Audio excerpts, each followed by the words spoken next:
I'm buying a lot of cards right now, and I'm selling some too. As we head into the National this week, I'm telling you which cards I'm targeting to buy, sell, and trade. My name is Jeff Wilson. By day, I invest in tech companies, and at night, I invest in sports cards. Join me and my team as we help you profit from the hobby we all love. Hello, sports card investors, and welcome to one of the most exciting weeks of the year. It is National Week, and I cannot wait. I am about to get on a plane and head to Atlantic City. I am extremely excited about the National this year. Sports Card Investor has a big booth on the show floor in the corporate section. So if you're going to the National, come on by and say hi. And guys, if you aren't going to the National this year, don't worry. We've got you covered here on this Sports Card Investor channel. We're gonna have incredible coverage of everything going on at the National, daily videos to show you all of the highlights of everything happening on the National show floor. Make sure you're subscribed to this Sports Card Investor channel, and then starting this Wednesday, you're gonna see our first videos from the National, so make sure to be checking this channel often because I am going to be doing a lot of buying at the National this year. I think right now is a good time to buy. Now look, there's a lot of economic uncertainty which persists in the world. There's recession talk, there's interest rates going crazy, gas prices are still high. Inflation is out of control. There's people losing jobs, at least some. There's a lot of reasons why people are fearful right now, and there's a lot of uncertainty about what the months ahead may bring. But I also think it's a pretty good time to buy cards right now, especially if you're willing to hold them for the long run. We are seeing prices on some real key cards, some cards that I think will make great long-term investments. We're seeing prices that have dipped below the levels, the pre-pandemic levels where those cards were in the summer of 2020 and beyond. If we look at the seasonality of the year, June was the slowest month we have seen this year. Actually, the slowest month we've seen in a few years, going back well before the pandemic for the sports card market overall. It was a slow month. But I think a lot of that just simply has to do with seasonality. We got out of the basketball season, that wrapped up. The hockey season wrapped up. Football is still a little ways away. And baseball wasn't, in June at least, that interesting as we were still in the first half of the season. Playoff races had not yet begun to really heat up. So naturally, if you look over the history of sports cards, if you go back in years and years past, naturally, you see a little bit of slowdown, or actually a lot of slowdown in the sports card market as you get into May and especially as you get into June and the early part of July. That's a natural phenomenon that occurs. We haven't seen that as much the last couple of years because the overall market forces, the heat of the sports card market or the sports card market starting to cool off a little bit overall, affected the trend so much the last few years that it kind of overcame the natural trends of seasonality. This year, and probably for the years following, I think we're back to seeing a little bit more of that typical seasonality in sports cards. And if that's the case, history would tell us that June and July are low points for the year and are often really good times to buy cards. History would also tell us that once we get to the National, things start to heat back up a little bit through the month of August, leading into the start of football season in September, and then leading into the start of basketball season in October. I am banking on the fact that I think this year is gonna follow somewhat of that same pattern again. I think we're gonna see a really strong fall for sports cards. I should say maybe a strong rise this fall for sports cards. I don't think they're falling anymore this year in price. I think we're gonna see prices rise as we get into the fall. I think we've hit a bottom. Now, once again, That is my prediction, but my prediction is simply an educated guess based upon the data that I'm looking at. I don't know what's going to happen with the economy overall. I don't know what's going to happen in the fall and beyond. Maybe things will not turn out the way that I thought, but I am banking on the fact that I think we have hit a low point in the sports card market right now, and I think prices are going up, and they are going up from here. So with that in mind, I'm going to tell you the specific cards that I am targeting at the National, things I've been buying recently, things I have been selling recently, and deals I'm looking to make at the National for buying, selling, and trading. Before I do, let me give a shout out to LA Sports Cards. We are filming this in LA Sports Cards' brand new Glendale location. It's their second store here in Los Angeles. Their stores are absolutely beautiful, and I have enjoyed hanging out with Elvis and his team here at LA Sports Cards during our trip. Hopefully, if you're out here in the LA area, you can check their store out.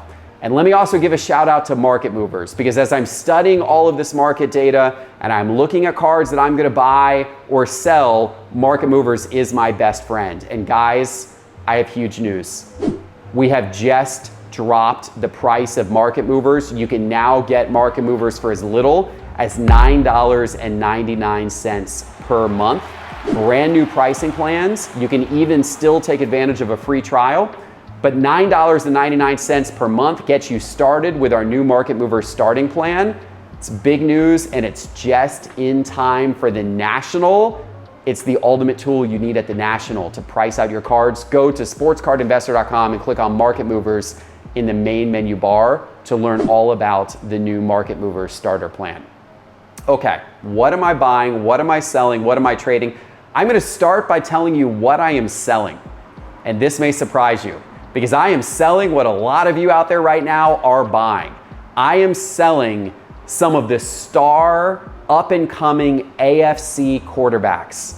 Josh Allen, Justin Herbert, Joe Burrow, and other guys like Lamar Jackson and Tua, and even some of the newer guys like Trevor Lawrence and Mac Jones.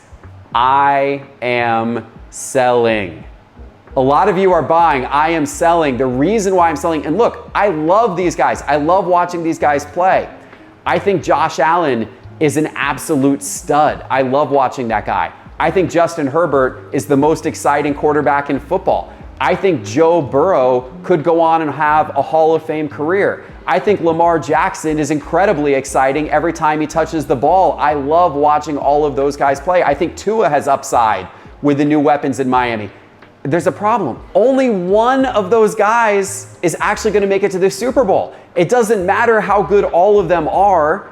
At the end of the day, only one of them can actually win the AFC. And we haven't even mentioned Patrick Mahomes, Russell Wilson, Derek Carr. There are other veteran quarterbacks in the AFC, Ryan Tannehill, who are going to have something to say about it as well. Deshaun Watson at some point in time, maybe not right away. So the AFC is so incredibly crowded with talent. And looking at the history of football card prices, what I know is that going into the season, everybody's cards are hot.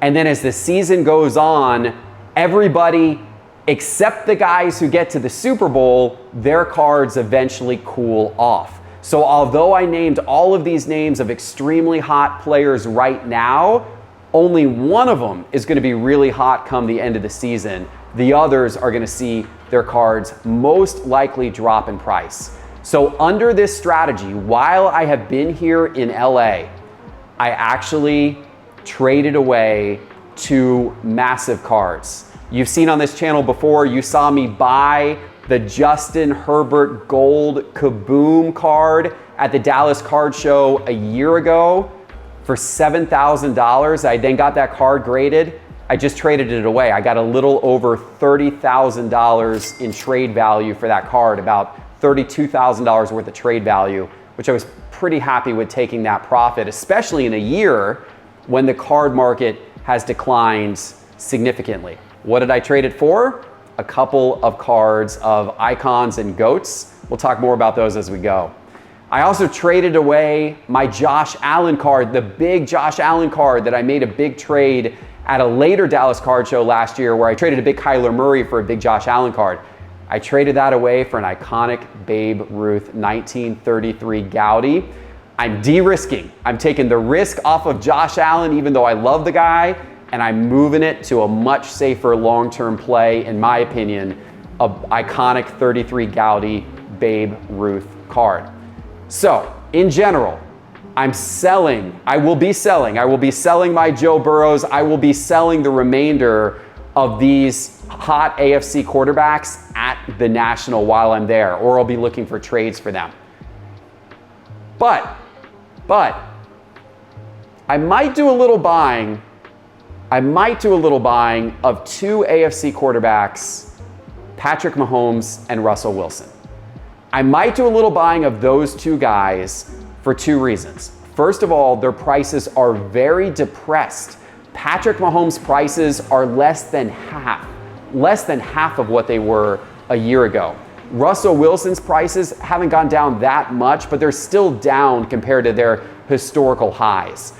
They are now entering the territory, in my opinion, of being pretty undervalued compared to some of their contemporaries that I just mentioned, like Josh Allen and Justin Herbert and Joe Burrow. But those guys have rings. Patrick Mahomes has a ring.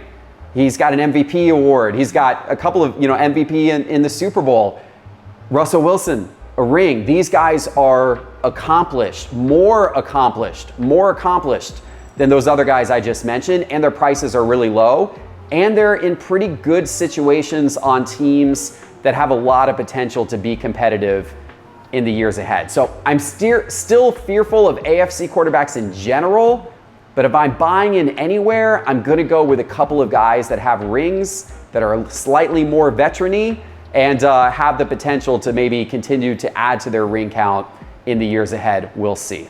What do you guys think? Let me know in the comments below. And by the way, as I'm talking about what I'm buying and what I'm selling, let me just tell you, these are my opinions. I may be wrong. I have been wrong before. You guys know that if you've been watching this channel, I've made some bad picks before, and I made some really good ones as well. Do your own research, make your own decisions. Don't base your own investment philosophy just on what I say. Please do your own homework and do your research. I'm just giving you my opinion. I hope it's right. It could very well be wrong. We'll see how this NFL season plays out. But let's talk about what else I'm buying. I think there's a really good opportunity right now to buy iconic cards of Hall of Famers or established veterans whose card prices have fallen over the course of the last year. These card prices have been brought down considerably by the drop in the sports card market. Michael Jordan is a great example. And while I was out here in LA, I picked up some big Michael Jordan cards. I picked up his 1985 Star Gatorade card in BGS 9.5, the highest possible grade of that card that exists right now. And of course, PSA just started grading these cards, and so you might see some PSA ones come up. But as of right now, the BGS 9.5 of this 1985 Star Michael Jordan card is the best one out there. I actually picked up the complete set of these Gatorade cards from 1985. And these cards are way down in value from their peaks. These Jordan cards today are selling for much less than they were a year ago, but they're pretty low population. I think it's a good long-term buy and hold. I've also been buying Jordan inserts from the 1990s, iconic, rare Jordan inserts from the 1990s. I had a guy approach me at a card show here in LA a few weeks ago.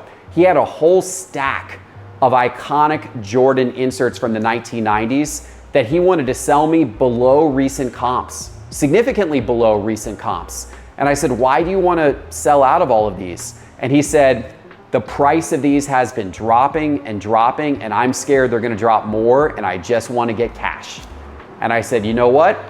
I will give you cash for those because I think this is an excellent time to be buying those types of cards. And I expect in the years ahead, those cards will rise in value significantly. That's my opinion. We'll see what happens, but if I'm betting on a lot of those real iconic cards of the absolute GOATs, the absolute stars, and I think Jordan is a really good place to start.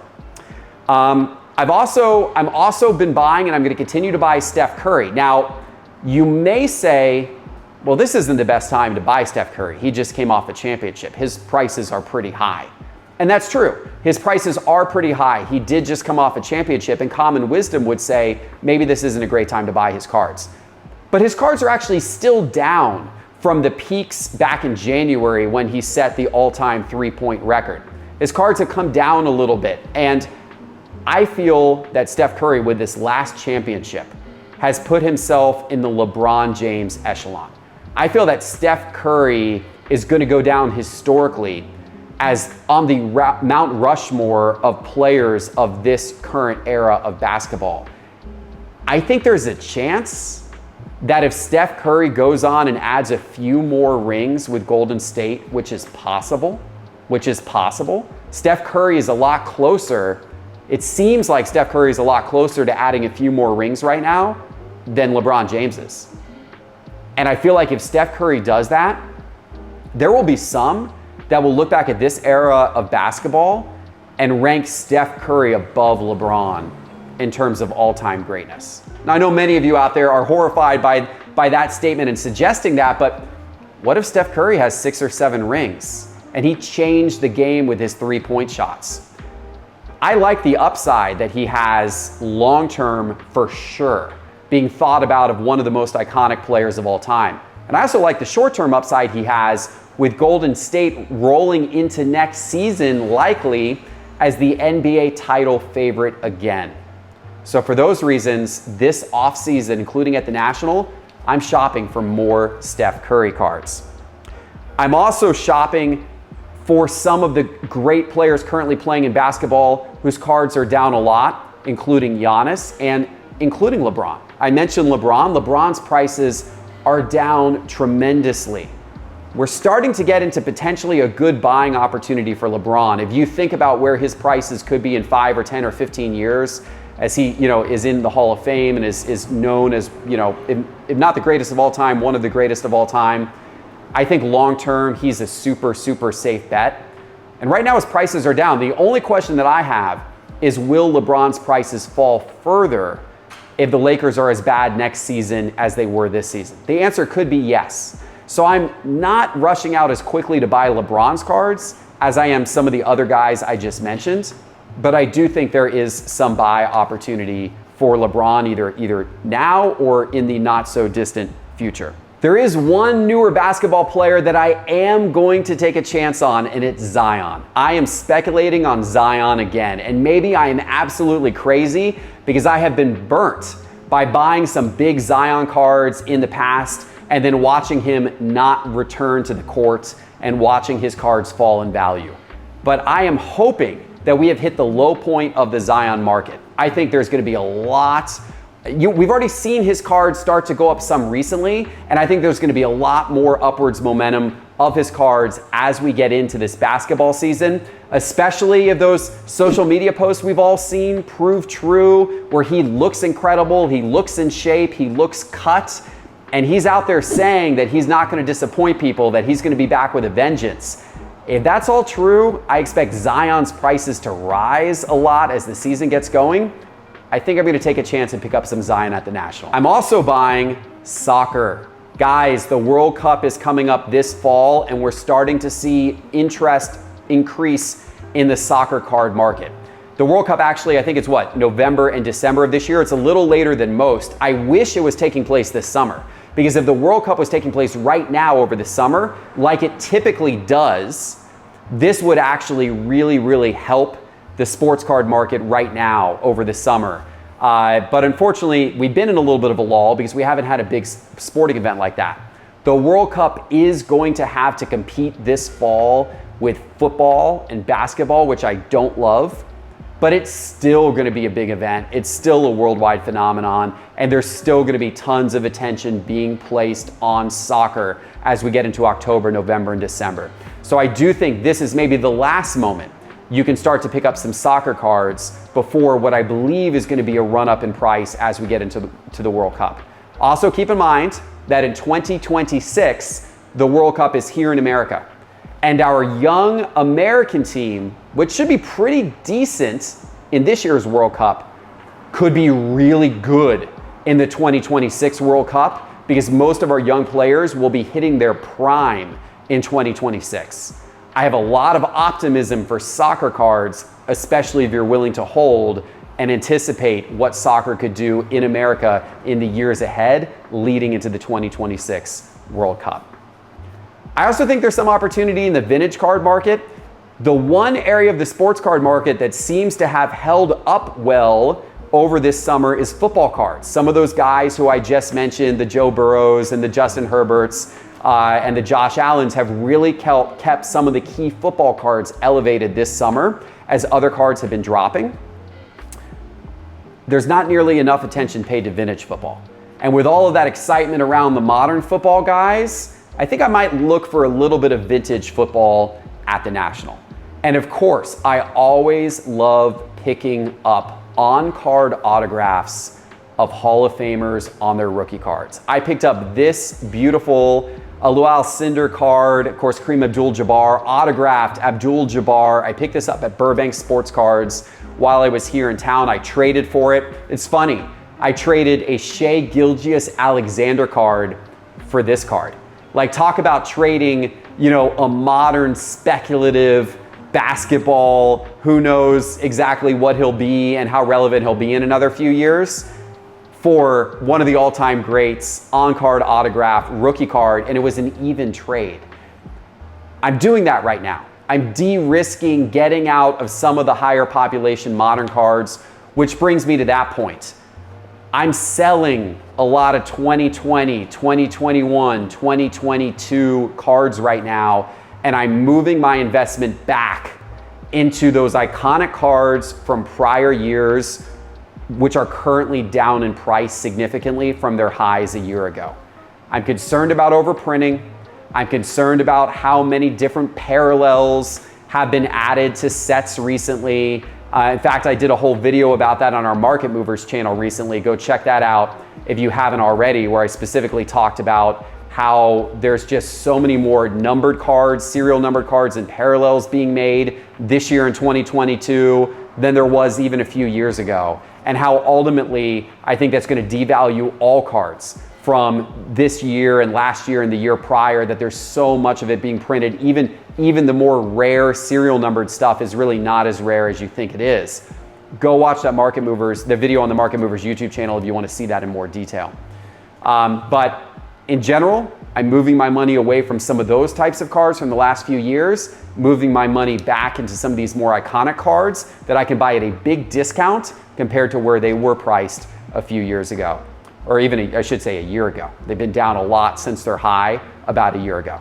So that's what I'm doing at the National. That's what I am looking for. What are you buying and selling right now? Let me know in the comments below. And if you're going to the National, first of all, I'd love to see you there. Come by the Sports Card Investor booth. We're gonna be in the middle of the show floor. We're gonna be looking for you. Would love to say hi to you while you're there. I hope you have an absolutely great time if you're able to go to the National. And if you're not, we are gonna be covering the National every single day on this Sports Card Investor channel, bringing you shows from the National every day, showing you what I am buying and selling and trading on the show floor, doing box battles, having all kinds of fun. So make sure, hit that subscribe button right now and make sure you are subscribed to Sports Card Investor so you get notified when we bring you all of our great videos from the National and show you what the National show floor is like.